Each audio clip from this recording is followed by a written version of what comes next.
നമസ്കാരം. VBCയുടെ വർത്തമാനം പ്രോഗ്രാം ആരംഭിക്കുകയാണ്. ഇന്ന് അതിഥിയായി എത്തിയിരിക്കുന്നത് ഇടുക്കി, എറണാകുളം ജില്ലകളിലായി ഇടുക്കി, കോതമംഗലം രൂപതകളിൽ 16ഓളം ഇടവകകളിൽ സേവനമനുഷ്ഠിച്ച ഫാദർ മാത്യു പൂനാട്ടാണ്. കരിമണ്ണൂർ പള്ളിയിൽ സഹവികാരിയായി പ്രവർത്തനം തുടങ്ങി ആനിക്കാട് പള്ളിയിൽ നിന്നുമാണ് പൂനാട്ടച്ചൻ വിരമിക്കുന്നത്. ബഹുമാനപ്പെട്ട ഫാദർ മാത്യു പൂനാട്ടിന് VBCയുടെ വർത്തമാനം പ്രോഗ്രാമിലേക്ക് സ്വാഗതം. അപ്പം അച്ഛൻ്റെ ബാല്യകാലം, അതായത് ജനനം, അതുപോലെയുള്ള വീട് കാര്യങ്ങൾ, വിദ്യാഭ്യാസം, ആ കാര്യങ്ങളെക്കുറിച്ചൊന്ന് പറയാൻ പറ്റും. തൊടുപുഴ നെശ്ശേരി സാബുവിൻ്റെ ആഭിമുഖ്യത്തിലുള്ള BBC വാർത്താ ചാനലിൽ വർത്തമാനം എന്ന പരിപാടിയിലേക്ക് എന്നെ ക്ഷണിച്ചതിന് ആദ്യമായിട്ട് ഞാൻ നന്ദി പറയുന്നു. എന്നെ സംബന്ധിച്ച് പറയുമ്പോൾ എൻ്റെ ഡേറ്റ് ഓഫ് ബർത്ത് 1936 ജൂൺ 27 എൻ്റെ എഡ്യൂക്കേഷൻ ആയുവന സ്കൂളിലും വാഴക്കുളം ഇൻവെൻറ്റീസിലും പഠിച്ച് 1955 ഞാൻ SSLC പാസ്സാകുന്നത്. ആ കാലങ്ങളിൽ ഞങ്ങൾ ആയുവന ഇടവകയായിരുന്നു. ഞങ്ങൾ ഒരു രീതിയിൽ പറഞ്ഞാൽ പതലമറ്റും ഫാമിലിയാണ്. കുറവലിങ്ങാട് ആണ് ഞങ്ങളുടെ തുടക്കം. കുറവലിങ്ങാട്ടിൽ നിന്ന് കിഴക്കമ്പലത്ത് വന്നു, കിഴക്കമ്പലത്ത് നിന്ന് ആരക്കട വന്നു, ആരക്കടയിൽ നിന്ന് മൂവാറ്റുപുഴ വന്നു, പിന്നീട് മൂവാറ്റുപുഴയിൽ നിന്ന് ആയവന ഇടവകയിലായി എന്നാന്നൊരു ഭാഗത്ത്. അത് കഴിഞ്ഞ് കുറേ കഴിഞ്ഞപ്പോൾ രണ്ടാറിലും, അത് കഴിഞ്ഞ് ഇപ്പോൾ 1999 മുതൽ ഞങ്ങൾ മൂവാറ്റുപുഴ ഇടവകയിലുമാണ് താമസിക്കുന്നത്. മൂവാറ്റുപുഴ ഹോളി മാഗി പള്ളിയാണ് ഞങ്ങളുടെ ഇടവക. അങ്ങനെ മൂവാറ്റുപുഴ 1999 മുതൽ ഞങ്ങൾ ആ ഇടവകയിൽ താമസിക്കുകയാണ്. അവിടെ അടുത്താണ് എൻ്റെ വീട്, ടൗണിനടുത്ത് KSRTCയുടെ ബാക്കിലാണ് വീട്. സാബു വീട് കണ്ടിട്ടുണ്ടാകും. സാബുവിനെ ഏതാണ്ട് എനിക്ക് തോന്നുന്നത് ഈ കല്ലാനിക്കൽ വരുന്ന കാലം മുതൽ സാബുവിനെ എനിക്ക് ഓർമ്മയുണ്ട്. കല്ലാനിക്കൽ ചെമ്മലയിൽ നിന്നെന്ന് പറയുന്ന പൂന്നിക്കുന്നേൽ ചിന്നമ്മ, അതുപോലെ കളപ്പരിക്കൽ കുഞ്ഞിപ്പൈലി അവരെയൊക്കെ ഞാൻ ഓർക്കുന്നുണ്ട്. അന്ന് മുതലാണ് സാബുവിനെ കൂടുതലായിട്ട് അറിയുന്നത്. അതിനു മുമ്പ് സാബുവിനെ കുറിച്ച് കേട്ടിട്ടുണ്ടെങ്കിലും എനിക്ക് കൂടുതൽ അടുത്ത് പരിചയം ഉണ്ടായിരുന്നില്ല. 1985 മുതൽ, പ്രത്യേകിച്ച് 1987 ശേഷമാണ് സാബുവിനെ അടുത്തറിയാനായിട്ടും സാബുവിൻ്റെ പെരുമാറ്റവും സംസാരങ്ങളും എല്ലാം എനിക്ക് വളരെ ഹൃദ്യമായിട്ട് തോന്നിയിട്ടുള്ളത്. അതുകൊണ്ട് സാബുവിൻ്റെ ഈ പരിപാടിയിൽ വന്നിരിക്കാനും ഇവിടെ ഈ പരിപാടിയിൽ പങ്കെടുക്കാനും സാധിച്ചിട്ടുണ്ട്. വളരെയേറെ സന്തോഷം ഞാൻ ആദ്യമായിട്ട് രേഖപ്പെടുത്തിക്കൊണ്ട് പ്രോഗ്രാമിലേക്ക് വീണ്ടും കിടക്കുകയാണ്. അപ്പോൾ ഈ വൈദികനാകാനുള്ള ആ ഒരു സാഹചര്യത്തെക്കുറിച്ചൊന്ന് പറയാൻ പറ്റാം. വാഴക്കുളം ഇൻവെൻറ്റീസിലാണ് ഞാൻ പഠിച്ചത്. CMI ഫാദേഴ്സിൻ്റെ സ്കൂളായതുകൊണ്ട് ഒത്തിരി അച്ഛന്മാരൊക്കെ ആ കാലത്ത് കാണുന്നുണ്ട്. അതിന് മുമ്പ് തന്നെ ആയോന പള്ളിയിൽ ആയിരുന്ന കാലത്ത് വോട്ടർ ബോയ് ആയിരുന്നു പള്ളിയിൽ. കുർബാനയ്ക്ക് കൂടുന്ന ആ ഗ്രൂപ്പ് വോട്ടർ ബോയ്. അന്നത്തെ വിയാരിസിനൊക്കെ ഈ പാട്ടുകുർബാനയൊക്കെ പാടുമ്പോൾ കുർബാന ചെല്ലുന്നതും അദ്ദേഹം കുർബാന കൊടുക്കുന്നതും അങ്ങനെയുള്ള കാര്യങ്ങളൊക്കെ ഒത്തിരി ആകർഷിച്ചിട്ടുണ്ട്. അത് കഴിഞ്ഞ് വാഴക്കുളത്ത് SSLC പാസ്സായി കഴിഞ്ഞപ്പോൾ എൻ്റെ കൂട്ടത്തിൽ സെമിനാരി ചെയ്യാനായിട്ട് കുറേ പിള്ളേർ 6-7 പേര് ആപ്ലിക്കേഷൻ കൊടുത്തു. അന്ന് എറണാകുളം അതിരൂപതയാണ്. എറണാകുളം അതിരൂപത മൈനസ് സെമിനാരിൽ ചേരാനായിട്ട് ഇൻഫൻസി ഞങ്ങൾ 6-7 പേര് പോയിട്ട് ഞങ്ങൾക്ക് 3 പേർക്ക് മാത്രമാണ് അഡ്മിഷൻ കിട്ടിയത്. ചുരുക്കി പറയുകയാണെങ്കിൽ ഇനി എൻ്റെ അഭിപ്രായത്തിൽ അക്കാലത്ത് എറണാകുളം അതിരൂപതയിലെ കണ്ടെത്തി പിതാവിൻ്റെ കാലത്ത് ഒരു മൈനസ് സെമിനാരിൽ അഡ്മിഷൻ കിട്ടുക എന്നുള്ളത് ഇന്നൊരു മെഡിക്കൽ കോളേജിൽ MBBSന് അഡ്മിഷൻ കിട്ടുന്നത് പോലെ അത്രമാത്രം ബുദ്ധിമുട്ടേറിയ ഒന്നാണ്. ഏതാണെങ്കിലും ദൈവാനുഗ്രഹത്താൽ പല അച്ഛന്മാരുടെയും റെക്കമെൻഡേഷനും മരിച്ചുപോയ പോത്തനാഴി പിതാവിൻ്റെ പ്രത്യേക റെക്കമെൻഡേഷൻ കൊണ്ടും ജേക്കബ് തേവർവാടം, അതുപോലെ ഫാദർ വറീസ് മതവൊന്നൽ എന്നിവരുടെ ഇടപെടൽ കൊണ്ടും സ്നേഹം കൊണ്ടും പരിപാലനം കൊണ്ടുമാണ് എനിക്ക് മൈനസ് സെമിനാരിൽ അഡ്മിഷൻ കിട്ടിയത്. 1955 മുതൽ 57 വരെ എറണാകുളം അരമനയിലും, അത് കഴിഞ്ഞ് ആലോ സെമിനാരിലാണ് പഠിക്കുന്നത്. ആലോ സെമിനാരിൽ 1957 മുതൽ വൈദിക വിദ്യാഭ്യാസം ആരംഭിച്ചു. 1964 പട്ടമേറ്റ് ഞാൻ കോതമംഗലം രൂപതയിൽ വൈദികനായി തീരുന്നത്. 1964 മാർച്ച് മാസം 10 എനിക്ക് പോത്തനാപടി മാത്യു പിതാവ് പട്ടം നിന്ന് എന്നെ അഭിഷേകം ചെയ്യുന്നത്. ആദ്യമായിട്ട് സഹവികാരിയായിട്ട് കരിമണ്ണൂർ സെൻറ്റ് മേരീസ് പള്ളിയിലാണ് എത്തുന്നത്. ആ കാലത്തെക്കുറിച്ചൊന്ന് ഓർക്കാമോ, കരിമണ്ണൂരിനെ കുറിച്ച്? 1964 മാർച്ച് 10 ശേഷം ഒരു മാസം കഴിഞ്ഞ്, അതായത് 1964 ഏപ്രിൽ മാസത്തിലാണ് ഞാൻ കരിമണ്ണൂരെത്തുന്നത്. അന്ന് അവിടെ വികാരിച്ചൻ ഒരു ഫാദർ വർഗീസ് മണിയാട്ട് എന്ന പേരിലൊരു അച്ഛനുണ്ടായി. അച്ഛൻ മരിച്ചുപോയി. കരിമണ്ണൂർക്ക് ഇന്ന് കാണുന്ന ഡെവലപ്മെൻ്റ് ഒന്നും അന്നും ഉണ്ടായിരുന്നില്ല. കാരണം തൊടുപുഴയിൽ നിന്ന് പോകണമെങ്കിൽ ചിലപ്പോൾ ഈ പുളിമൂട് ജംഗ്ഷനിൽ വന്ന് മണിക്കൂറോളം ഇരുന്നതിന് ശേഷമാണ് ബസ് കയറുമ്പോൾ 2, 3, 4 ബസ് കയറി ഓടുന്നുള്ളൂ. ചാത്തങ്കണ്ടത്തിൻ്റെ ബസ്സായിരുന്നു ആ കാലത്ത്. അങ്ങനെ ബസ്സിൽ കയറി ആണ് കരിമണ്ണൂർ ഇറങ്ങി പള്ളിയിലേക്ക് പോകുന്നത്. അങ്ങനെയുള്ളൊരു കാലമായിരുന്നു അത്. ഇന്നുള്ള ഡെവലപ്മെൻറ്റ്സ് ഒന്നും, അതായത് ഇതെന്ന് പറയുമ്പോൾ ഏതാണ്ട് 60 വർഷം 70 വർഷം എന്ന് കൂട്ടിക്കാം. 64 മുതൽ ഏതാണ്ട് 70 വർഷമായെന്ന് എനിക്ക് തോന്നുന്നു. എൻ്റെ പൗരോഹിത്യം സ്വീകരിച്ചിട്ട് തന്നെ 60 വർഷം പൂർത്തിയായതാണ്. 60 വർഷം പൂർത്തിയായി. അപ്പോൾ ആ കാലത്തും ഏറ്റവും ആദ്യം കരിമണ്ണൂർ വന്നു എനിക്ക് വളരെ സന്തോഷമായിട്ട് തോന്നി. എല്ലാവരും ഒരു കാത്തലിക് സ്പിരിറ്റ് ഉള്ള ഏരിയയാണ് കരിമണ്ണൂർ എന്ന് പറയുമ്പോൾ. സന്ധ്യമാരെ സംബന്ധിച്ച് പറയുമ്പോൾ പള്ളിയിലിങ്ങനെ ഒത്തിരി കാര്യങ്ങളൊന്നും ചെയ്യാനില്ല. വികാരിച്ചനെ സഹായിക്കുക എന്നുള്ള ദൗത്യം, നിയോഗം മാത്രമേ നമുക്കുള്ളൂ. വികാരിച്ചനെ എങ്ങനെയും വികാരിച്ചനെ സഹായിക്കുക എന്നാണെങ്കിലും ഒരു വർഷം കൊണ്ട് ആ ഇടവകയിൽ മിക്കവാറും മുഴുവൻ വീടുകളും കത്തോലിക്ക ഭവനങ്ങൾ ഞാൻ കയറി ഇറങ്ങിയിട്ടുണ്ട്. അതുകൊണ്ട് ഒരു 95% വീടുകളും, അല്ലെങ്കിൽ ഇപ്പോൾ അവിടെയുള്ള അറിയപ്പെടുന്ന കുടുംബങ്ങളെല്ലാം തന്നെ എൻ്റെ ഓർമ്മയിലുണ്ട്. അങ്ങനെ ആണ് ഒരു വർഷം അവിടെ കഴിഞ്ഞത്. അതിന് ശേഷമാണ് എനിക്ക് വികാരിയായിട്ട് പ്രൊമോഷൻ കിട്ടുന്നത്.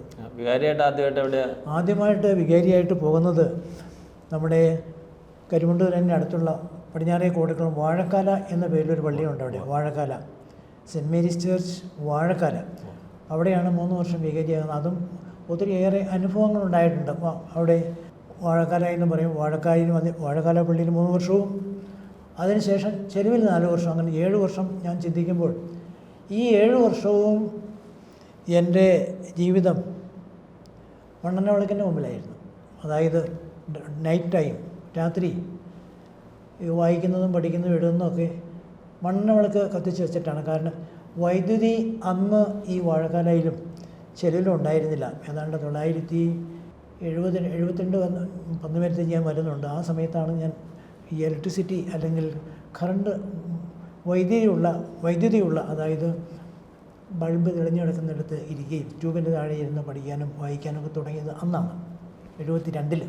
ഈ വൈദിക വൃത്തിക്കിടയിൽ കുറച്ചു കാലം ഒരു കോളേജ് പ്രിൻസിപ്പലിൻ്റെ റോളിലും അച്ഛനുണ്ടായിരുന്നില്ല. അതിനെക്കുറിച്ചൊന്ന് പറയാമോ? 1972 മുതൽ 74 വരെ ഞാൻ പന്നിമറ്റം പള്ളി വികാരിയായിരുന്നു. പന്നിമറ്റം ഞാൻ കോടിക്കുളത്ത് 2 വർഷമുണ്ട്. അത് 74 മുതൽ 76 വരെയാണ്. 76 കഴിഞ്ഞതിന് ശേഷം ഞാൻ ഹൈറേഞ്ചിലേക്കാണ് പോകുന്നത്.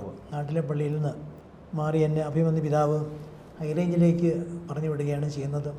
കാരണം എൻ്റെ ജൂനിയേഴ്സല്ല, എൻ്റെ കൂടെ പഠിച്ചിരുന്ന അച്ഛന്മാർ അധികം പേര് അതിന് മുമ്പ് തന്നെ ഹൈറേഞ്ചിൽ കയറിയിട്ടുണ്ട്. ഞാൻ ആദ്യമായിട്ടാണ് 64 ശേഷം 76 ആയപ്പോഴാണ് ഞാൻ ഹൈറേഞ്ചിലേക്ക് പോവുക. തോക്കുപാറ പള്ളി നമ്മുടെ ആലോ മൂന്നാർ റൂട്ടിൽ അടിമാലി കഴിഞ്ഞ് ഏതാണ്ട് 6-7 കിലോമീറ്റർ കിഴക്ക് മാറി ഇരട്ടുകാലം എന്നൊരു സ്ഥലമുണ്ട്. ഇരട്ടുകാലം നിന്ന് ഇറങ്ങി 2 കിലോമീറ്റർ നടന്നാണ് അന്ന് തോക്കുപാറയ്ക്ക് പോയിക്കൊണ്ടിരുന്നത്. തോക്കുപാറ 3 വർഷം വികാരിയായിരുന്നു.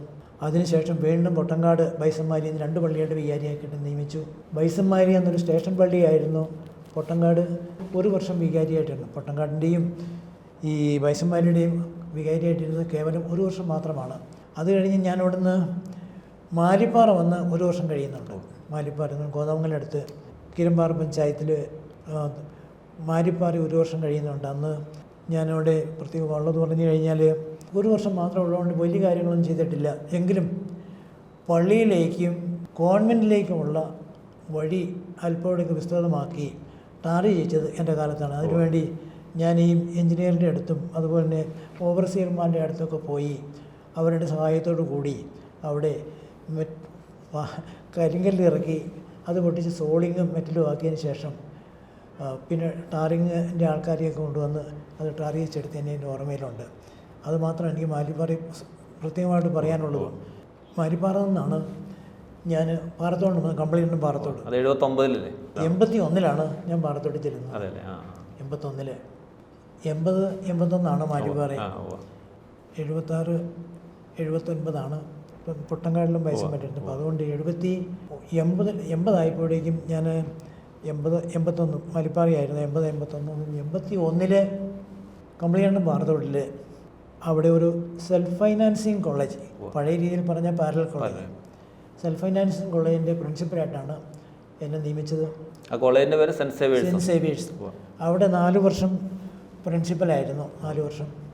അന്നത്തെ അവിടെ അങ്ങനെ ഒരു കോളേജ് തുടങ്ങാനുണ്ടായ സാഹചര്യം അന്ന് അവിടെ ഒരു കോളേജ് ഉണ്ടാകാൻ സാധാരണ അന്ന് യൂണിവേഴ്സിറ്റി കോളേജ് അവിടെ ഉണ്ടായിരുന്നില്ല. 81 ജൂണിൽ ഞാൻ പാറത്തോട്ടിൽ ചെല്ലുന്നെങ്കിൽ തന്നെയും 82 ആദ്യമായിട്ട് നമ്മുടെ മുരിക്കാശ്ശേരിയിലെ രൂപത ഒരു കോളേജ് വരുന്നത്. ഇന്നും കാണുന്ന കോളേജ് മുരിക്കാശ്ശേരിയിലെ കോളേജ്.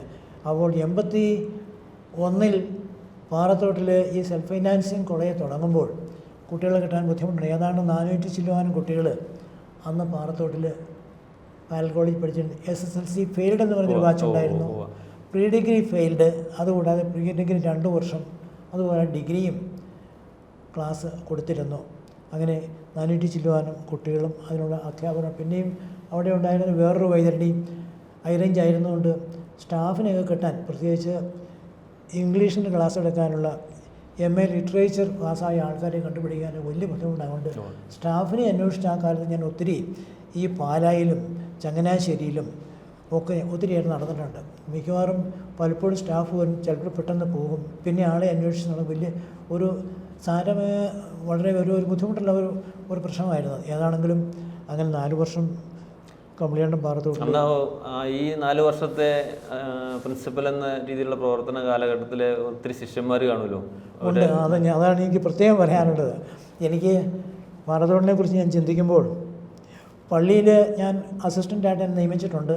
വിചാരിച്ച് ഇല്ലാത്തപ്പോഴൊക്കെ അവിടെ സഹായിക്കുകയൊക്കെ ചെയ്യുമായിരുന്നു. എങ്കിൽ തന്നെ അതിനേക്കാൾ ഉപരിയായിട്ട് ഈ നമ്മുടെ പള്ളിവാസൽ, വെള്ളത്തൂവൽ, കൊന്നത്തടി, വാത്തിക്കുടി എന്നീ 4 പഞ്ചായത്തുകളുണ്ട്. ആ 4 പഞ്ചായത്തുകളിലും കൂടി എനിക്ക് ഏതാണ്ട് 1000-ഓളം സ്റ്റുഡൻസ് ഇന്നുണ്ട്. ഞാൻ പലപ്പോഴും അഭിമാനിക്കുന്ന ഒരു കാര്യം മാത്രമാണ്. 1000-ഓളം സ്റ്റുഡൻസ്, അതും സമസ്ത ജനവിഭാഗങ്ങളിൽ നിന്നുള്ള കുട്ടികൾ, ജാതി മതമൊന്നും നോക്കാതെ സമസ്ത ജനവിഭാഗങ്ങളിൽ നിന്നുള്ള കുട്ടികളാണ്, സ്റ്റുഡൻസാണ് ഈ 400 കുട്ടികൾ. പക്ഷേ ഈ 400 പേരും നേരെക്കുറെ കുടുംബനാഥന്മാരായിട്ടുള്ള കാര്യം കൂടി പ്രത്യേകം ഓർമ്മിക്കേണ്ട ഒന്നാണ്. ചിലപ്പോഴെല്ലാം ചിലരെല്ലാം ഈവൻ ഹിന്ദുസ് എന്നെ കാണാനായിട്ട് കാണുമ്പോൾ എനിക്ക് വളരെ സന്തോഷം. ഇന്നും ഈ 2003-ലും 2004-ലും ഒക്കെ അന്നുണ്ടായിരുന്ന കുറേ ഹിന്ദു സ്റ്റുഡൻസ് എന്നെ കാണാനായിട്ടൊക്കെ പള്ളിയിൽ, എൻ്റെ റിട്ടയർമെൻറ്റ് ഹോമിൽ വാഴപ്പള്ളിയിൽ വരാറുണ്ട്.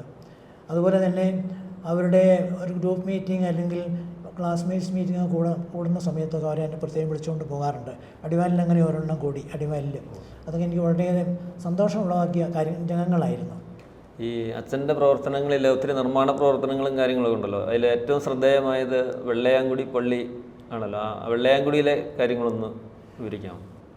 89-ലാണ് ഞാൻ വെള്ളയാങ്കുടിയിൽ ചെല്ലുന്നത്. 1989 മുതൽ 98 വരെ, 1989 മുതൽ 98 വരെ ഞാൻ വെള്ളയാങ്കുടി പള്ളി 9 വർഷം ചെയ്യാൻ. അന്ന് ആ കാലത്തൊക്കെ 8-9 വർഷം മറ്റൊരു പള്ളിയിൽ ഇരിക്കുന്നത് വളരെ അപൂർവമാണ്. അപ്പം അങ്ങനെ 9 വർഷം പള്ളി പണിയുമായിട്ട് ബന്ധപ്പെട്ടല്ല എത്ര വർഷം ഇരിക്കാനുള്ള സാഹചര്യം ഉണ്ടായത്? പള്ളി ഏതാണ്ടൊരു 89 പോയിട്ട് 92-93 ആയപ്പോഴാണ് പള്ളിപണിയെക്കുറിച്ച് ആലോചിക്കുകയും പള്ളിപണി ആരംഭിക്കുകയും ചെയ്തത്. 93-ന് ശേഷമാണ്. അപ്പോൾ അതുകൊണ്ട് ഈ പള്ളിപണിക്ക് ഏതാണ്ട് ഒരു 5 വർഷം എടുത്തിട്ടുണ്ട്. 93 മുതൽ 98 വരെ പള്ളിപണി കഴിഞ്ഞ കോൺസിക്രേഷനും എല്ലാം കഴിഞ്ഞ ഉടനെ തന്നെ അഭിമന്യ പിതാവ് എന്നോടൊന്ന് മാറ്റുകയാണ് ചെയ്തത്. അതുകൊണ്ട് 93 മുതൽ 98 വരെ പള്ളിയുടെ പണിയായിരുന്നു. പള്ളി ആ കാലത്ത് എല്ലാവർക്കും അറിയാവുന്ന നമ്മുടെ രൂപതയിലും, ഇന്നിപ്പോൾ ഇടുക്കി 2003-ലാണ് ഇടുക്കി രൂപത ഉണ്ടാകുന്നത്. ഞാനവിടെ ആയിരിക്കുമ്പോൾ കോതമംഗലം രൂപതയാണ് അന്ന്. അപ്പോൾ അതുകൊണ്ട് കോതമംഗലം രൂപതയിലും ഇന്നുള്ള ഇടുക്കി രൂപതയിലൊക്കെ വളരെ അറിയപ്പെടുന്ന ഒരു ഏറിയായിരുന്നു വെള്ളയാങ്കുടി. അപ്പോൾ ആ പള്ളിയും വളരെ ആകർഷണീയമായൊരു പള്ളി, എല്ലാവർക്കും ഇഷ്ടപ്പെട്ട ഒരു പള്ളിയായിരുന്നു. എനിക്ക് തോന്നുന്നത് ഒരുപക്ഷേ ഹൈറേഞ്ചിലേക്ക് ആളുകൾ കുടിയേറുന്ന കാലത്ത്, പ്രത്യേകിച്ച് നമ്മുടെ കാത്തലിക് കമ്മ്യൂണിറ്റിയൊക്കെ വെള്ളയാങ്കുടിയിൽ തമ്പടിക്കുന്ന കാലത്തൊക്കെ അന്നും വെള്ളയാങ്കുടി ഒരു പ്രോമിനൻറ്റ് പ്ലേസ് ആയിരുന്നു. കാരണം ജനങ്ങൾ ചങ്ങനാശ്ശേരി, കാഞ്ഞിരപ്പള്ളി, മുണ്ടക്കയം എന്നീ പാലായിൽ, രാമപുരം ഭാഗത്ത് നിന്ന് വന്നവരായതുകൊണ്ട് അവർക്ക് കുറച്ചുകൂടി മറ്റു ഭാഗങ്ങൾ, നമ്മുടെ കോതമംഗലത്തെ ഇതര ഭാഗങ്ങളെ അപേക്ഷിച്ച് കുറച്ചുകൂടി പള്ളിയോട് ഒരു ആഭിമുഖ്യവും ഒരു അലീജിയൻസും ഉള്ളവരായിരുന്നു. അപ്പോൾ അതുകൊണ്ട് അവരുടെ സഹകരണം ഞാൻ ചെല്ലുന്നതിന് മുമ്പ് തന്നെ, അതായത് വെള്ളയാങ്കുടി പള്ളി ഉണ്ടാകുന്ന കാലം മുതൽ 1957 58 അന്ന് മുതൽ ആ ജനങ്ങൾക്ക് ആ പള്ളി ഇടവപ്പള്ളിയുടെ ഒരു കൂറും സ്നേഹവും ഉള്ളവരായിരുന്നു. അപ്പം അതുകൊണ്ട് കാലഘട്ടങ്ങൾ മുമ്പോട്ട് പോയപ്പോഴും ആ സഹകരണം നിലനിന്നു. ഇന്നും ഉണ്ടത്. ഈ 2024 പോയി 20ലും 24ലും ഒക്കെ അവിടെ ആളുകൾ പള്ളി എന്ന് പറഞ്ഞാൽ ജീവനാണ്. അത്രമാത്രം പള്ളിയോട് കൂറും സ്നേഹവും ഉള്ള ആളുകളാണ് ഇന്നും വെള്ളയാങ്കുടിയിലുള്ളത്. അപ്പം അങ്ങനെ 93 പള്ളിപ്പണി ആരംഭിച്ചു. ആ 93 എൻ്റെ ഓർമ്മ കല്ലിട്ടത്. അതിനുശേഷം 5 വർഷം കൊണ്ടാണ് പണി പൂർത്തിയാക്കി അതിൻ്റെ ആശീർവാദ കർമ്മം നിർവഹിച്ചത്. പിന്നെ സാമ്പത്തികമായിട്ട് പറഞ്ഞു കഴിഞ്ഞാൽ അന്നും ഒത്തിരി പിന്നോക്കം നിൽക്കുന്ന ഏറെയാണ്. പള്ളിക്ക് വേറെ വരുമാനങ്ങളൊന്നുമില്ല, കെട്ടിടപാടയും കാര്യമായിട്ടൊന്നുമില്ല, തോട്ടങ്ങളോ എസ്റ്റേറ്റുകളോ യാതൊന്നുമില്ല. അപ്പോൾ ആകെപ്പാടെ ഈ 93 ഈ പള്ളിപ്പണി ആരംഭിക്കുമ്പോൾ കേവലം ഒരു 35,000 റുപ്പീസ് പള്ളിയിലുണ്ടായിരുന്നു. 35,000 റുപ്പീസ് പള്ളിയിലുണ്ടായിരുന്നു. അതുകൊണ്ട് തുടങ്ങി. പിന്നെ പണി മുമ്പോട്ടങ്ങ് കൊണ്ടുപോയി ആൾക്കാർ സഹകരിക്കാൻ തുടങ്ങി. ഓരോ ആഴ്ചയിലും ചൊവ്വാഴ്ച ദിവസങ്ങളിൽ വാർഡ് 6 7 വാർഡായിട്ട് തിരിച്ചിട്ടുണ്ട് ഇടവകയെ. ഓരോ വാർഡിലും ഞാനും അല്ലെങ്കിൽ കൊച്ചച്ചൻ അസേന്തിയുണ്ട്, കൊച്ചച്ചൻ കമ്മിറ്റിക്കാരും കൈക്കാരന്മാരും, അങ്ങനെ 2 3 ഞങ്ങളൊരു 3 4 പേര് കൂടി ഓരോ വാർഡും കയറി ഇറങ്ങും. ആ ആഴ്ചയിൽ പണിക്ക് കൊടുക്കാനുള്ള കൂലിയും അതുപോലെ തന്നെ സിമൻറ്റ്, കമ്പി, മണൽ ഇങ്ങനെയുള്ള സാധനങ്ങൾ ഇറക്കാനുള്ള ആ എമൗണ്ട് ഉണ്ടാകുന്നത് ഈ വീക്കിലി പിരിവുകൊണ്ടാണ്. ഓരോ ആഴ്ചത്തെ ഓരോ പിരിവുകൊണ്ട് അങ്ങനെ ആഴ്ച പള്ളിപ്പണി കഴിയുന്ന സമയത്തും ഈ പിരിവുണ്ടായിരുന്നു. അങ്ങനെ ആ കാലത്ത് 1998 85 ലക്ഷം രൂപയോളം ചെലവഴിച്ചാണ് മനോഹരമായ ഈ ദേവാലയം പണിതുയർത്തിയത്. അപ്പം അതിൽ ഒത്തിരിയേറെ സന്തോഷം. പലപ്പോഴും ഞാൻ മിക്കവാറും ആണ്ടുവട്ടത്തിൽ ഒരു പ്രാവശ്യമെങ്കിലും ഞാൻ വെള്ളയാങ്കുടി പോകാറുണ്ട്. അവിടെ ചെന്ന് കഴിഞ്ഞാൽ ആൾക്കാരൊക്കെ എന്നോട് വളരെ ആദരവുണ്ട്. ഞാനും പള്ളിയെക്കുറിച്ചും ചിന്തിക്കുകയും ജനങ്ങളെക്കുറിച്ച് എപ്പോഴും നല്ലത് വിചാരിക്കുകയും ചെയ്യുന്നുണ്ട്. ഈ വെള്ളയാങ്കുടിയിൽ 9 വർഷം വരുന്നുണ്ട്. അവിടുത്തെ ഇടവക ജനങ്ങളുമായിട്ട് ഒരു അഭേദ്യമായൊരു ബന്ധം ഉണ്ടല്ലോ, അത് ഇപ്പോഴും അച്ഛൻ തുടരുകയെന്ന് പറഞ്ഞു. എങ്കിലും ആ വെള്ളയാങ്കുടിയോട് മറ്റ് ഇടവകളേക്കാൾ ഒരു അടുപ്പം കൂടുതലുണ്ടായിരിക്കുമല്ലോ? ഉണ്ട്. വെള്ളയാങ്കുടിയോട് പ്രത്യേകമായ ഒരു താല്പര്യമൊക്കെ ഉണ്ട് വെള്ളയാങ്കുടിയിൽ ആൾക്കാർ. അതുപോലെ തന്നെ അവർക്ക് എന്നോടും വലിയ സ്നേഹമൊക്കെ ഉണ്ട്. അത് അന്നുമുണ്ട് ഇന്നുമുണ്ട്. ആർക്കും ഒരു വിരോധമുള്ള പോലെ എനിക്ക് തോന്നുന്നില്ല. കൂടുതൽ ഒരു താല്പര്യം അല്ലെങ്കിൽ ഏറ്റവും കൂടുതൽ എന്നെ സ്മരിക്കുന്നത് വെള്ളയാങ്കുടിയിലുള്ള ആൾക്കാരാണെന്ന് എനിക്ക് തോന്നുന്നത്. അവർ മറ്റിടവകളെ അപേക്ഷിച്ച് വേറെ ഏതാണ്ട് 17ഓളം പള്ളികളിൽ ഞാൻ താമസിച്ചിട്ടുണ്ട്. അസേന്തിയായിരുന്ന കാലം മുതൽ 1964 മുതൽ ഈ 1947 വരെ 17 പള്ളിയാണെന്ന് എനിക്ക് തോന്നുന്നു. 17 പള്ളികളിൽ താമസിച്ചിട്ടുണ്ട്. ഈ എല്ലാ 17 പള്ളികളിലും ഞാൻ നോക്കി എനിക്ക് തോന്നുന്നത് ജനങ്ങളുമായിട്ട് ഗാഢമായ ഒരു ബന്ധം പുലർത്തിയിരിക്കുന്നത് വെള്ളയാങ്കുടിയിലാണ്. വീട്ടുകാരെ എനിക്ക് തോന്നുന്നത് ഓരോ വീടുകളിലും ഒരു 5-10 പ്രാവശ്യങ്ങൾ ഞാൻ പോയിട്ടുണ്ട്. മറ്റിടവകളിലൊന്നും അങ്ങനെയൊന്നും പോയിട്ടില്ല. കൂടിയ 1 അല്ലെങ്കിൽ 2 പ്രാവശ്യത്തിൽ കൂടുതൽ പോയിട്ടില്ല മറ്റിടവകൾ. പക്ഷേ വെള്ളയാങ്കുടിയിൽ ഓരോ വീടുകളിലും, കത്തോലിക്ക വീടുകളിലും അതുപോലെ തന്നെ അതിനോട് ചേർന്നുള്ള ഹൈന്ദവ കുടുംബങ്ങളിലും, ഒരു പ്രത്യേകിച്ച് കത്തോലിക്ക വീടുകളിൽ ഒരു 10 ടൈംസ് 10 പ്രാവശ്യങ്ങൾ ഞാൻ കയറി ഇറങ്ങിയിട്ടുണ്ട്. മറ്റിടവകളിൽ അങ്ങനെ ഒരു അഭേദ്യം വന്നില്ല, ഒരവസരം ഉണ്ടായില്ല. ഈ അച്ഛൻ ഹൈറേഞ്ചിലെ സേവനമാണ്. ഈ ഇതര മതസ്ഥരുമായിട്ട് അച്ഛനൊരു വല്ലാത്ത സൗഹൃദം ഉണ്ടല്ലോ. ഉണ്ട്. അതിൻ്റെ സാഹചര്യം എങ്ങനെയാണ്? ഞാൻ എവിടെ ചെന്നാലും എനിക്ക് അങ്ങനെയുള്ള ആൾക്കാരുടെ കൂടുതൽ ആദരവും ബഹുമാനവും ഒക്കെ ഉണ്ട്. വെള്ളയാങ്കുടിയിൽ ഇതുപോലെ തന്നെ കാത്തലിക്സ് അല്ലാത്തൊരു മുസ്ലിംസ് പേരിന് മാത്രമുള്ള ആ കാലത്തൊക്കെ, അതുപോലെ ഹിന്ദുസും കുറേ പേരൊക്കെ ഉണ്ടായിരുന്നു അവിടെ. പൊതുവേ ഒരു കാത്തലിക് ബെൽറ്റാണ് ആ ഭാഗമെല്ലാം. ഈ വെള്ളയാങ്കുടിയും ഇരട്ടിയാറും ഈ ചെമ്പപ്പാറ മേഖലകൾ, ഈ വാഴവര, വാഴത്തോപ്പ്, എല്ലാം ഒരു കാത്തലിക് ഒരു ക്രിസ്ത്യൻ ബെൽറ്റാണ്. എങ്കിൽ തന്നെ അവിടെയെല്ലാം കുറേ ഹിന്ദുസ് എല്ലാം ഉണ്ടായിരുന്നു. അവരോട് വൈകുന്നേരം നടക്കാൻ ഇറങ്ങുമ്പോഴും അവർ പള്ളിയിൽ വരുമ്പോഴും ടൗണിലെ ആൾക്കാർ ഒന്നിച്ച് കൂടുമ്പോഴൊക്കെ ഞാൻ വളരെ സ്നേഹമായിട്ട് അവരോട് പെരുമാറുണ്ട്. അതുകൊണ്ട് അന്നും ഇന്നും അങ്ങനെയുള്ള ആൾക്കാർക്ക് എന്നോട് പ്രത്യേകമായൊരു ആദരവും ബഹുമാനവും എല്ലാം ഉണ്ട്. വെള്ളയാങ്കുടിയിൽ നിന്നല്ലേ അച്ഛൻ വീണ്ടും കോതമംഗലം രൂപതയിലേക്ക് അതെ വരുന്ന? പോരുമ്പോഴും ആ സമയത്തും കോതമംഗലം രൂപതയേ ഉള്ളൂ, ഇടുക്കി രൂപതയില്ല. വെള്ളയാങ്കുടിയിൽ നിന്ന് 1998 മെയ് മാസം 14-ാം തീയതിയാണ് ഞാൻ മാറി വികാരിയായിട്ട് മാറുന്നത്. തൊടുപുഴ അടുത്തൊരു പള്ളിയാണ് മാറിയിൽ 5 വർഷം വികാരിയായിരുന്നു. മാറിയിലിരുന്നപ്പോഴും അവിടെ ഹയർ സെക്കൻഡറി കോഴ്സ് അങ്ങനെയുള്ള കാര്യങ്ങൾ അച്ഛൻ്റെ കാലത്തിലെ ആരംഭിച്ചു, അതിനെക്കുറിച്ചൊന്ന് പറയാം. മാറിയിൽ 5 വർഷം ഉണ്ടായിരുന്നു. 98 ചെല്ലുന്നു. 2000-ലാണ് അവിടെ ഹയർ സെക്കൻഡറി സ്കൂൾ കിട്ടുന്നത്.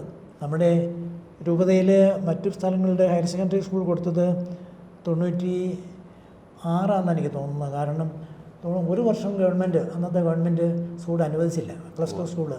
96 ഇരട്ടിയാറും കാളിയാറും ഈ പറഞ്ഞ കോതമംഗലവും മധുരക്കുടവും കിട്ടുന്നെങ്കിലും മാറിയേക്ക് സ്കൂൾ വെള്ളയാങ്കുടിക്കും സ്കൂൾ കിട്ടുന്നത് ഈ മാറിയെ കിട്ടുന്ന സമയത്ത് തന്നെയാണ്. അതായത് 98-ന് ശേഷം മാറിയിൽ സ്കൂൾ കിട്ടുന്നത് 2000-ലാണ്. ആ സമയത്താണ് വെള്ളയാങ്കുടി കിട്ടുന്നത്. വെള്ളയാങ്കുടിയും ചെമ്മണ്ണാറും ആ 3 സ്കൂള് 2000-ലാണ് കിട്ടുന്നതെന്നാണ് എൻ്റെ ഓർമ്മ. ഏതാണെങ്കിലും മാറിയ സ്കൂളിൽ, അതായത് വഴിത്തൽ സ്കൂൾ കിട്ടുന്നത് 2000-ലാണ്. പള്ളിയുടെ പേര് മാറിയ എന്നാണെങ്കിൽ തന്നെ സ്കൂള് സെൻറ്റ് സെബാസ്റ്റ്യൻ സ്കൂൾ വഴിത്തലാണ്. അപ്പോൾ 2000-ലാണ് സ്കൂൾ കിട്ടുന്നത്. അതിനകത്ത് സ്കൂൾ കിട്ടാനായിട്ട് പ്രത്യേകമായ ഞാൻ ശ്രമിച്ചിട്ടുണ്ട്. ഈ PJ ജോസഫിനോടും അതുപോലെ തന്നെ അന്നും ഇന്നും അവിടെയുള്ള PC Joseph Ponnattu PC ജോസഫുണ്ട്. PC ജോസഫാണ് മിക്കവാറും ഈ കാര്യങ്ങളെല്ലാം മന്ത്രിയുടെ മുമ്പിൽ. അന്ന് പുള്ളി PJ ജോസഫ് വിദ്യാഭ്യാസ മന്ത്രിയും പൊതുമരാമത്ത് മന്ത്രിയുമായിരുന്നു.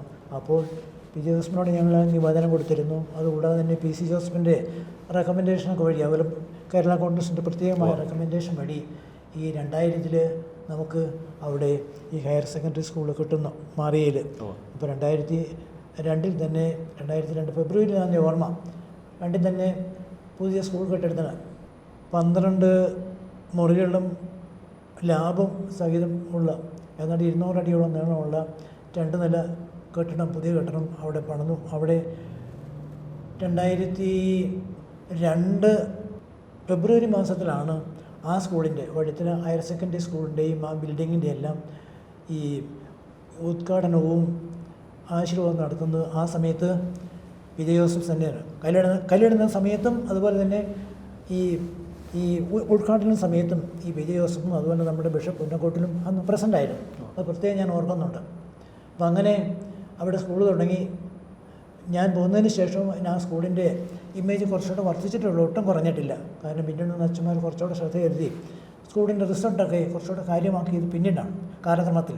അപ്പോൾ അതുകൊണ്ട് ഇന്ന് രൂപതയിൽ അറിയപ്പെടുന്ന ഒരു ഹയർ സെക്കൻഡറി സ്കൂളാണ് വഴിത്തലയിൽ നിന്നാണ് അച്ഛൻ കലയന്താനിക്ക് വരുന്നത്. വഴിത്തലയിൽ നിന്ന് എനിക്ക് ട്രാൻസ്പോർട്ട് ചെയ്തത് കല്ലൂർക്കാടാണ്. കല്ലൂർക്കാട് 5 വർഷം ഉണ്ടായിരുന്നു. കല്ലൂർക്കാട് നടത്തി എന്തെങ്കിലും പ്രവർത്തനങ്ങൾ പ്രത്യേകം പറയാനുള്ളതുണ്ടോ? കല്ലൂർക്കാട് പള്ളിയിൽ സാധാരണ ചെയ്യുന്ന ജോലികൾക്ക് പുറമേ എല്ലാ ജോലികളും ചെയ്തുകൊണ്ടായിരുന്നു. ആ പള്ളിയുടെ മുൻവശത്തുള്ള റോഡ് നടന്ന് എർത്ത് റോഡാണ് ആ കാലത്തൊക്കെ. അത് കുറച്ചുകൂടെ വീതിയെടുത്ത് പള്ളിയിലേക്കുള്ള വഴി ഒക്കെ ടാർ ചെയ്തെടുത്തത് ഞാനാണ്. വളരെ പള്ളിയുടെ മുൻവശമൊക്കെ നന്നായിട്ട് അത് മാറിയില്ലത് ചെയ്തതാണ്. അതുപോലെ തന്നെ കല്ലൂർക്കാട് അത് ചെയ്തു. ആൾക്കാർക്ക് താല്പര്യമായിരുന്നു. പിന്നീട് അവിടെയുള്ള ജനങ്ങളെ സംബന്ധിച്ച് പറയുമ്പോൾ കല്ലൂർക്കാട് ജനങ്ങളെ സംബന്ധിച്ച് അവരുടെ ഒരു ലക്ഷ്യാധിഷ്ഠിതമായ ഒരു സ്വപ്നമായിരുന്നു പള്ളി വക ഒരു ഓഡിറ്റോറിയം, ഒരു പാരിഷ് ഹോള്. അപ്പോൾ ആ രീതിയിൽ അതിനെക്കുറിച്ച് പൊതുയോഗത്തിലും പാരിഷ് കൗൺസിലൊക്കെ ചർച്ചയ്ക്ക് വന്നപ്പോൾ അവരെല്ലാവരും അകമഴിഞ്ഞ് തുറന്ന മനസ്സോടെ സഹകരണം കാണിച്ചു. അങ്ങനെ ആ പാരിഷ് ഹോളിൻ്റെ പണി ആരംഭിച്ചു. അതിൻ്റെ ഇന്നോഗ്രേഷൻ നടക്കുന്നത് 2007-ലാണ്. നമ്മുടെ പുന്നക്കോട്ട് പിതാവാണ്. അന്ന് PJ ജോസഫ് പ്രസിഡൻ്റായിരുന്നു. എനിക്ക് അതിൻ്റെ ഓർമ്മ government. Because of my old age my memory is rather weak. അതുകൊണ്ട് പെട്ടെന്ന് എൻ്റെ പേപ്പർ സഹായം കൂടാതെ എനിക്ക് ഇതൊക്കെ പള്ളിയിലൊക്കെ ആണെങ്കിൽ ഞാൻ പ്രസംഗം പറയുമ്പോൾ പേപ്പറിലേക്ക് ഒരു കണ്ണോടിക്കും. അപ്പോൾ ഇവിടെ ഓഫാനായിട്ട് ഇങ്ങനെ പറയുമ്പോൾ എനിക്ക് ആ എക്സാക്ട് ഡേറ്റ് കൃത്യം പറയാൻ എനിക്ക് ബുദ്ധിമുട്ട്. ഏതാണെങ്കിലും 2007-ലാണ് കല്ലൂർക്കാട് ഓഡിറ്റോറിയത്തിൻ്റെ ഇന്നാഗുറേഷൻ നടക്കുന്നത്. വളരെ മനോഹരമായൊരു ഓഡിറ്റോറിയമാണ്. എല്ലാവരും പറയുന്നത് അങ്ങനെയാണ്. കാണാത്തവർക്ക് അത് പോയി കാണുന്നതല്ലാണ്. വളരെ ഭംഗിയായിട്ട് ചെയ്തിട്ടുണ്ടത്. അങ്ങനെ 2008 ഞാൻ അവിടെ നിന്നാണ് കലയന്താനിക്ക് വന്നത്. കലയന്താനിൽ കേവലം 1 വർഷം മാത്രമേ ഉണ്ടായിരുന്നു. കാരണം കലയന്താനിയെ സംബന്ധിച്ച് പറയുമ്പോൾ കുന്നും വരെയുള്ള പ്രദേശമുണ്ട്. കയറി ഇറങ്ങാനൊക്കെ പ്രയാസമുണ്ട്. എൻ്റെ പ്രായമൊക്കെ ആയതുകൊണ്ട് ഞാൻ പിന്നെ ബിഷപ്പിനോട് അതുപോലെ തന്നെ വികാരിയൻറാൾ ആലപ്പാട്ടായിരുന്നു വികാരിയൻറാൾ ആലപ്പാട്ടിനോട് പറഞ്ഞപ്പോൾ പുള്ളി അതുകൊണ്ട് കൃത്യമായിട്ട് അല്ലെങ്കിൽ വളരെ അനുഭാവപൂർവ്വം അത് സ്വീകരിച്ച് എനിക്ക് പെട്ടെന്ന് ഒരു വർഷം ഞാൻ മാറ്റം തന്നു. അങ്ങനെ ഞാൻ ആനിക്കാട് പള്ളിയുടെ വികാരിയായിട്ട് പോകുന്നത് 2009 8 കരിയന്തായാലും 9 ആനിക്കാട് 9 പാലുന്ന 2 വർഷം ആനിക്കാട് പള്ളിയുടെ വികാരിയായിരുന്നു. ആനിക്കാടെന്നാണ് വിശ്രമ ജീവിതത്തിലേക്ക്. അതെ, 2011 മെയ് മാസത്തിൽ റിട്ടയർമെൻറ്റ് ആവശ്യപ്പെട്ട എന്നോട് ഞാൻ അങ്ങനെ റിട്ടയർ ചെയ്ത് വാഴപ്പള്ളിയിൽ അന്ന് മുതൽ വാഴപ്പള്ളിയിലാണ് താമസിക്കുന്നത്. ഇപ്പോൾ വിശ്രമ ജീവിതകാലത്തും പൂനാട്ടച്ചൻ സജീവമാണ്. അതിൻ്റെ രഹസ്യം എന്ന് പറയാമോ? മറ്റു പല അച്ഛന്മാരും ആ വൈദിക മന്ദിരത്തിൽ ഒതുങ്ങി കൂടുമ്പോൾ എൻ്റെ കൂടെ ചില അച്ഛന്മാർ തന്നെ എൻ്റെ മുറിയിൽ നോക്കി പറയാറുണ്ട്, അച്ഛൻ എപ്പോഴും എന്തെങ്കിലും എഴുതിക്കൊണ്ടിരിക്കുകയാണ്, വായിച്ചുകൊണ്ടിരിക്കുകയാണ്. അത് കുറേയൊക്കെ ശരിയാണ്, കാരണം എനിക്ക് വെറുതെ എനിക്ക് അറിയാൻ പാടില്ല. അപ്പോൾ ഈ പ്രീസ്റ്റ് ഹോമിൽ ചെന്നതിന് ശേഷം 2014 ശേഷമാണ് ഞങ്ങളുടെ കുടുംബചരിത്രം ഞാൻ 2nd എഡിഷൻ എഴുതി തയ്യാറാക്കിയത്. നല്ലൊരു പ്രശ്നമുണ്ട്, 24 പേജുണ്ട്. അപ്പോൾ അതിൻ്റെ മാറ്ററൊക്കെ ഞാൻ ഈ വീടുകൾക്കിടയിൽ ഈവൺ മലബാർ അവിടെയൊക്കെ പോയി ഞങ്ങളുടെ റിലേഷൻസിനെ എല്ലാം കണ്ട് ആ പേപ്പറൊക്കെ തയ്യാറാക്കി. ഞാൻ തന്നെയാണത് മുഴുവൻ എഴുതിയത്, റീറൈറ്റ് ചെയ്തത്. അതുപോലെ തന്നെ അതിൻ്റെ എഡിറ്റിങ്ങെല്ലാം നടത്തി. ആദ്യകാലത്ത് ആ എഡിറ്റിംഗ് നടത്തിയതിന് ശേഷമാണ് ഈ എക്സ്പേർട്സിൻ്റെ കൊടുത്ത് അതിൻ്റെ ഭാഷാശൈലിയും എല്ലാം നോക്കിയത്. പല ആൾക്കാർ എന്നെ സഹായിച്ചിട്ടുണ്ട് അതിൽ. അപ്പം അങ്ങനെ ആ കുടുംബചരിത്രം അതിൻ്റെ ഇനാഗുറേഷൻ 2014 എൻ്റെ ഓർമ്മ, 2014. അപ്പോൾ അത് അടിച്ചിറക്കി. പിന്നെ അതുകൂടാതെ തന്നെ ഞാൻ ഈ കമ്പ്യൂട്ടർ കുറച്ചൊക്കെ കൈകാര്യം ചെയ്യാൻ എനിക്കറിയാം, കൂടുതലായിട്ടൊന്നും അറിയാൻ പാടില്ല. കൂടുതൽ അച്ഛൻ ഫേസ്ബുക്ക്, യൂട്യൂബ്, വാട്സാപ്പ് ഇതിലെല്ലാം സജീവമാണല്ലോ. അതെ, യൂട്യൂബ് എനിക്ക് വാട്സപ്പിൽ നോക്കുന്നതും യൂട്യൂബും ഞാൻ എല്ലാ ദിവസവും ഫോളോ ചെയ്യുന്നുണ്ട്. മിക്കവാറും രാവിലെ എഴുന്നേറ്റ് കഴിഞ്ഞാൽ ഞാൻ യൂട്യൂബിൽ എന്തെങ്കിലും എടുത്ത് കേൾക്കും. പ്രത്യേകിച്ച് ഇന്നിപ്പോൾ ഞാൻ കേട്ടത് എന്താണ്, നമ്മുടെ സാബുവിൻ്റെ ഒരു അഭിമുഖമാണ്. അതായത് ഒരു വർത്തമാനത്തിൻ്റെ ഒരു പ്രോഗ്രാം ഇന്നലെ ഒരു സാറായിട്ടുണ്ട്. അതാണ് ഞാൻ ആദ്യമായിട്ട് കേട്ടത്. അതിനുശേഷം ഞാൻ എല്ലാ ദിവസവും ചാപ്പൽ കുർബാനയ്ക്ക് പോകുന്നതിന് മുമ്പ് തന്നെ, ചാപ്പലിൻ്റെ കുർബാനയായിട്ട് 6:20 അതിന് മുമ്പ് 5:55 ആകുമ്പോഴേക്കും ഞങ്ങളുടെ മോർണിംഗ് പ്രയറൊക്കെ തുടങ്ങും. 5:55 മുതൽ 6:20 വരെ നമസ്കാരവും ഒക്കെ ഉള്ളുണ്ട്. അപ്പോൾ അതുകൊണ്ട് ആ സമയത്തിന് മുമ്പ് ഞാൻ ഈ ചാപ്പലിലോട്ട് കുർബാനയ്ക്ക് പോകുന്നതിന് മുമ്പ് രാവിലെ ഞാൻ മിക്കവാറും എല്ലാ ദിവസവും 4:30 എഴുന്നേൽക്കുന്നുണ്ട്. 4:30 എഴുന്നേറ്റ് കഴിഞ്ഞാൽ ഞാൻ ചെറിയ പ്രാർത്ഥനയ്ക്ക് ശേഷം ഈ യൂട്യൂബ് നോക്കിയിട്ട് ഇങ്ങനെ ഒരു പരിപാടികൾ കേൾക്കാറുണ്ട്. യൂട്യൂബ് പ്രത്യേകിച്ച് അതുകൂടാതെ മിക്കവാറും ഞാൻ മുടങ്ങാതെ കേൾക്കുന്ന ഒന്നാണ് ഈ ദീപിയുടെ എഡിറ്റോറിയൽ, അതിൻ്റെ ഓഡിയോ. അതുപോലെ തന്നെ മാതൃഭൂമിയുടെ എഡിറ്റോറിയൽ, അതിൻ്റെ ഓഡിയോ ഞാൻ കേൾക്കാറുണ്ട്. അത് രണ്ടും ഞാൻ കേട്ടതിന് ശേഷമാണ് ഞാൻ ചാപ്പലിലേക്ക് പോകാറുള്ളത്. അതുകൂടാതെ 1981 ഞാൻ പാറത്തോടിലാണെന്ന് ഞാൻ പറഞ്ഞു.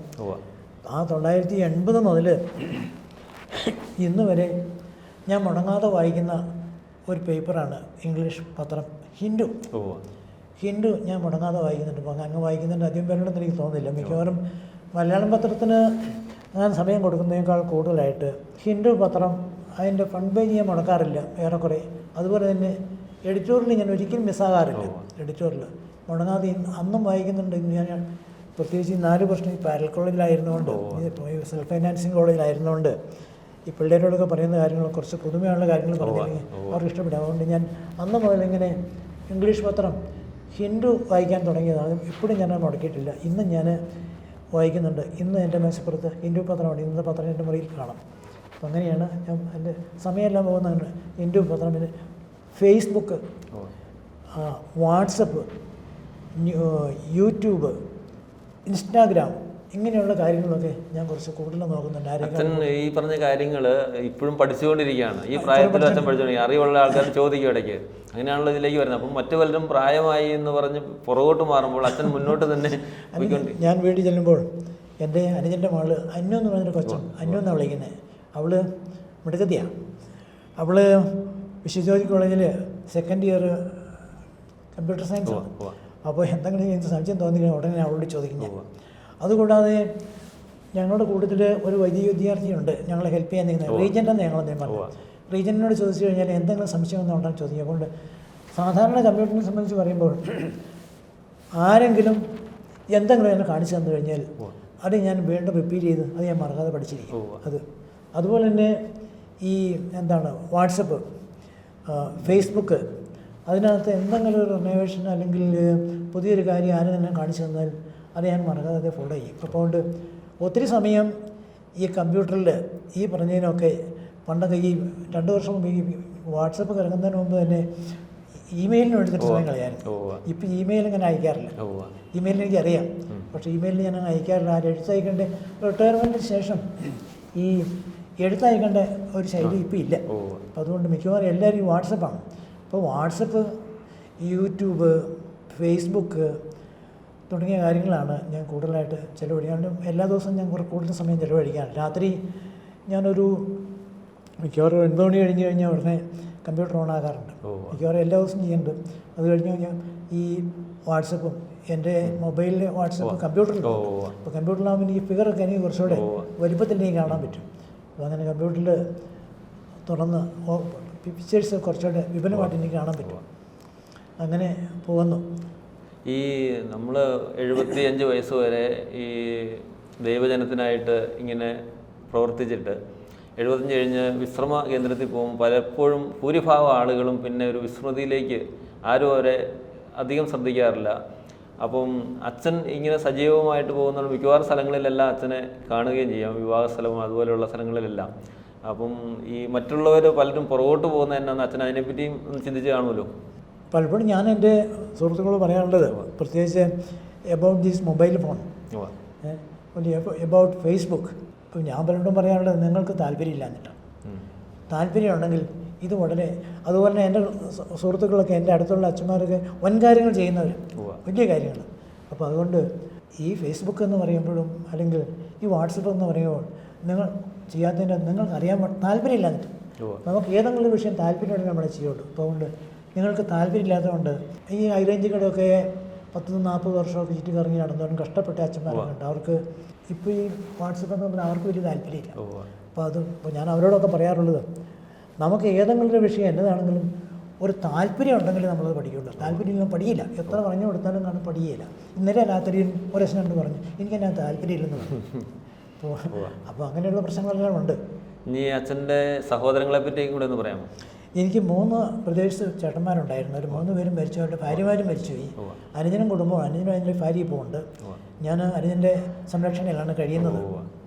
കാരണം ഞങ്ങളുടെ കുടുംബത്തിൻ്റെ ഭാവോടമ്പടി ചെയ്യുന്ന കാലത്ത് എന്നെ നോക്കാനുള്ള ഉത്തരവാദിത്വം എൻ്റെ യങ്ങർ ബ്രദർ, എൻ്റെ അനുജനെ ഏൽപ്പിച്ചിരിക്കുന്നത്. അതുകൊണ്ട് ഞാൻ മിക്കവാറും അനുജൻ്റെ വീട്ടിലാണ് പോവുകയും താമസിക്കുകയൊക്കെ ചെയ്യുന്നത്. മറ്റിടത്തൊക്കെ അവരുടെ ആവശ്യങ്ങൾക്കെല്ലാം പോകുന്നുണ്ട്, എങ്കിലും അനുജൻ്റെ വീട്ടിലാണ്, സാറിലോകത്ത് ടൗണിലാണ്. അവിടെയാണ് മിക്കവാറും പോവുകയും താമസിക്കുകയൊക്കെ. മിക്കവാറും ഒരു മാസം 2-3 ദിവസമൊക്കെ ഞാൻ വീട്ടിലായിരിക്കും. അവിടെ അവരുടെ കൂടി താമസിക്കും. പിള്ളേർ 3 പേരുണ്ട്. അനുജൻ്റെ മകന്, അനുജൻ്റെ മകനും അവൻ ഭാര്യയുണ്ട്. ഭാര്യ മുത്തോലോടുത്ത ടീച്ചറാണ്, മോനോട് ടൊയോട്ടയിൽ ജോലി ചെയ്യുന്നതാണ്. അപ്പോൾ അവർ പിള്ളേർ സ്കൂളിലും പോകും. കൊച്ചുമോൻ +2 സെക്കൻഡ് ഇയർ പഠിക്കുകയാണ്. ഇളയ കോച്ച് 2ാം ക്ലാസ്സിലാണ്. അപ്പോൾ അതുകൊണ്ട് ഡേ ടൈം ആയി കഴിഞ്ഞ് ഇവരെല്ലാവരും ഔട്ടാണ്. പിന്നെ പോയിട്ട് ബ്രദറിൻ്റെ വൈഫും മാത്രമേ വീട്ടിൽ കാണുള്ളൂ. സഹോദരിമാർ എവിടെയൊക്കെയാണ്? സഹോദരിമാർ 3 പേരുണ്ട്. ഒരാൾ ഏറ്റവും മൂത്തതായിരുന്നു, ഞങ്ങൾ ഏറ്റവും മൂത്ത ആയിരുന്നു. പുള്ളിക്കാരത്തി 1986 മരിച്ചുപോയി, വിടുകയായിരുന്നു. പിന്നെയുള്ള എൻ്റെ നേരെ ഇളയൊരു സിസ്റ്റർ ഉണ്ടായിരുന്നു, അന്നക്കുട്ടിന്ന്. പുള്ളിക്കാരത്തി ഇവിടെ പെരുമ്പല്ലൂർ വടക്കേക്കരയാണ് കെട്ടിച്ചിരുന്നത്. നിങ്ങളുടെ മോനക്കുടത്തൊക്കെ ദീർഘകാലം പ്രിൻസിപ്പലായിരുന്നു ഫാദർ മാത്യു വടക്കേക്കരയുടെ ബ്രദറാണ്. കുഞ്ഞുമാൻ എന്നാണ് വിളിച്ചവൻ മരിച്ചുപോയി. സിസ്റ്ററും മരിച്ചുപോയി. അപ്പോൾ 2 പേർ, പിന്നെ മക്കൾ 3 ആൺപിള്ളേർ പെരുമ്പല്ലൂരുണ്ട്, 2 പെൺപിള്ളേരുമുണ്ട്.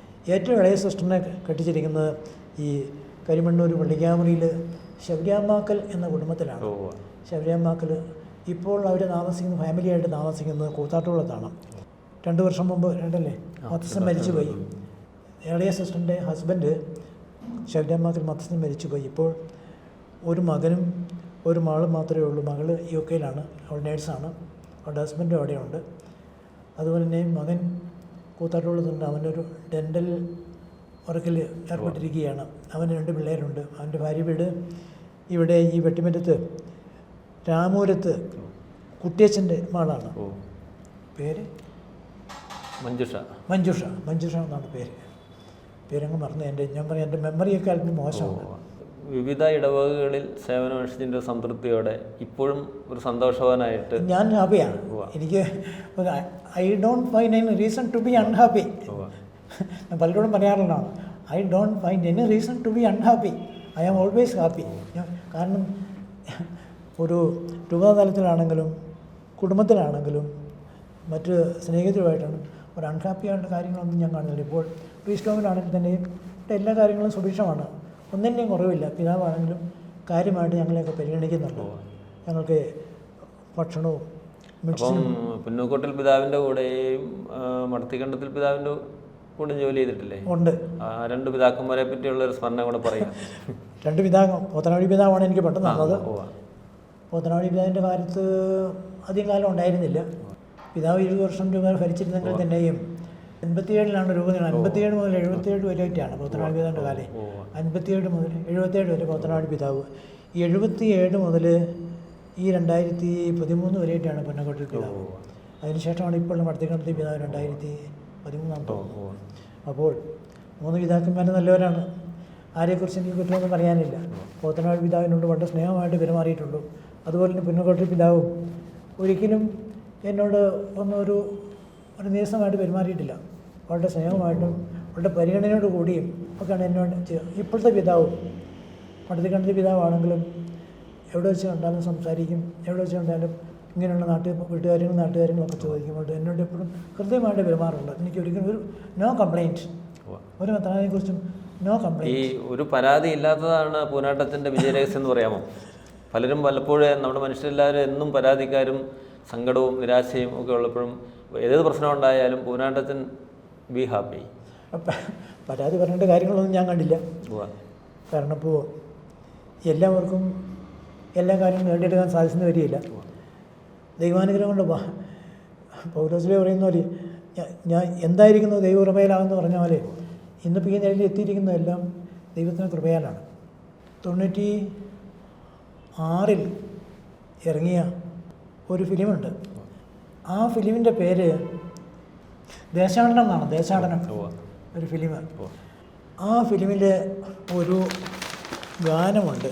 ഒരു ഗാനത്തിൻ്റെ പേര് യാത്രയായി എന്നാണ്. യാത്രയായി.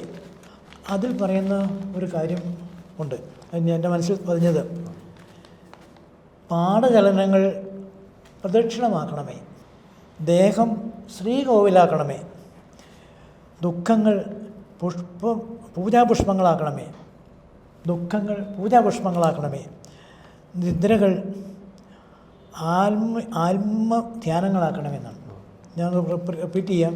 പാദചലനങ്ങൾ പ്രദക്ഷിണമാക്കണമേ, ദേഹം ശ്രീകോവിലാക്കണമേ, ദുഃഖങ്ങൾ പൂജാപുഷ്പങ്ങളാക്കണമേ, നിദ്രകൾ ആത്മധ്യാനങ്ങളാക്കണമേ. ഇതാണ് ആ ഫിലിമിൽ, ഈ ദേശാടനം എന്ന ഈ ഫിലിമിൽ യാത്രയായി എന്ന ഗാനത്തിൽ പറയുന്നത്. അതുപോലെ തന്നെ വേറൊന്നെനിക്ക് പറയാനുള്ളത്, മലയാള സാഹിത്യത്തിലെ ഒരു വിശ്രുത കവിയാണ് ONV കുറുപ്പ്. അദ്ദേഹത്തിൻ്റെ ഒരു കവിതയുണ്ട്. ആ കവിതയുടെ പേര് മെഴുകുതിരി എന്നാണ്. മെഴുകുതിരി. അതിൽ അദ്ദേഹം പറയുന്ന ഒരു ഭാഗമുണ്ട്.